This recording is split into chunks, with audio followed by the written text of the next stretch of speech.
Erravelli farm house లో కేసీఆర్ హరీష్ రావు సమావేశం కొనసాగుతోంది.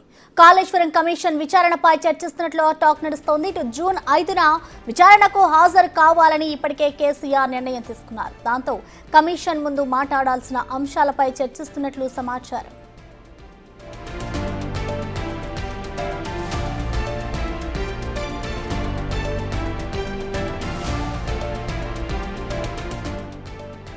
ఇక కేసీఆర్ ఎర్రవెల్లి ఫామ్ హౌస్ లో కేసీఆర్ అలాగే హరీష్ రావు సమావేశం కొనసాగుతూ ఉంది. ఇటు కాళేశ్వరం కమిషన్ కి సంబంధించిన విచారణపై అయితే ఇద్దరు మాట్లాడుతున్నట్లుగా కూడా తెలుస్తోంది. కమిషన్ ఎదుట మాట్లాడాల్సిన అంశంపై అయితే ప్రస్తుతం చర్చ నడుస్తున్నట్లుగా కూడా తెలుస్తోంది. ఇద్దరు కూడా ఇటు ఎర్రవెల్లి ఫామ్ హౌస్ లో కేసీఆర్ హరీష్ రావు అయితే భేటీ అయ్యారు. ఇటు కాళేశ్వరానికి సంబంధించి ఇద్దరు మాట్లాడుతున్నట్లుగా కూడా తెలుస్తోంది. ప్రస్తుతం అయితే వారి సమావేశం ఇంకా కొనసాగుతూనే ఉంది.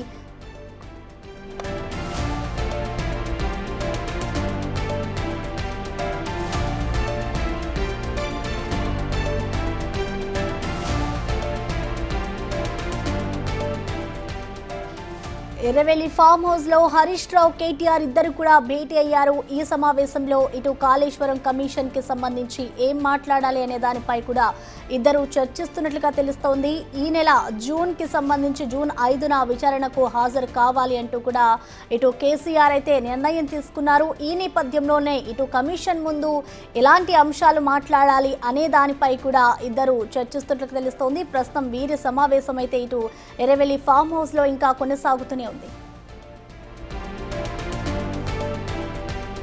ఈ సమావేశంపై పూర్తి అప్డేట్స్ ని మా ప్రతినిధి దుర్గారెడ్డి అందిస్తారు. దుర్గారెడ్డి చెప్పండి, ఇటు ఎర్రవెల్లి ఫామ్ హౌస్ లో కొనసాగుతున్న సమావేశానికి సంబంధించిన లేటెస్ట్ అప్డేట్స్ ఏమైనా తెలిసాయా? కేవలం కాళేశ్వరం కమిషన్ కి హాజరయ్యే దానిపైనే చర్చిస్తున్నారా, లేదంటే ఇతర దానికి సంబంధించి ఏమైనా చర్చిస్తున్నారనుకోవచ్చా దుర్గారెడ్డి? ప్రస్తుతం 2 గంటలు అంటే దాదాపు రాష్ట్ర మాజీ ముఖ్యమంత్రి చంద్రశేఖరరావు వ్యవసాయ క్షేత్రంలో మాత్రం ఆనాటి ముఖ్యమంత్రి చంద్రశేఖరరావు ఇప్పుడు ఎమ్మెల్యే మాజీ మంత్రి హరీష్ రావు మాత్రం 2 గంటల నుండి సుదీర్ఘంగా ఒక చర్చలు అయితే నడుస్తుంది. దాంతో పాటు ఆ కాళేశ్వరం నోటీసులపై స్పందించాల్సిన అవసరం ఉంది. ఆ తర్వాత కవిత లెటర్ రాయడం, ఆ తర్వాత పార్టీ పెట్టబోతుందని, ఆ తర్వాత సంప్రదింపులకు ఆమె నో అని చెప్పడం, వీటన్నిటి పరిణామాలపై రాష్ట్ర మాజీ ముఖ్యమంత్రి తర్వాత మాజీ మంత్రి హరీష్ రావు మాత్రం 2 గంటల నుంచి సుదీర్ఘంగా ఒక సమావేశం అయితే అవుతున్నారు. ఆ సమావేశంలో ఈ యొక్క కాళేశ్వరం సంబంధించిన విషయాలతో పాటు ఈ కవిత లెటర్ పై కూడా ఎలా స్పందించాలి,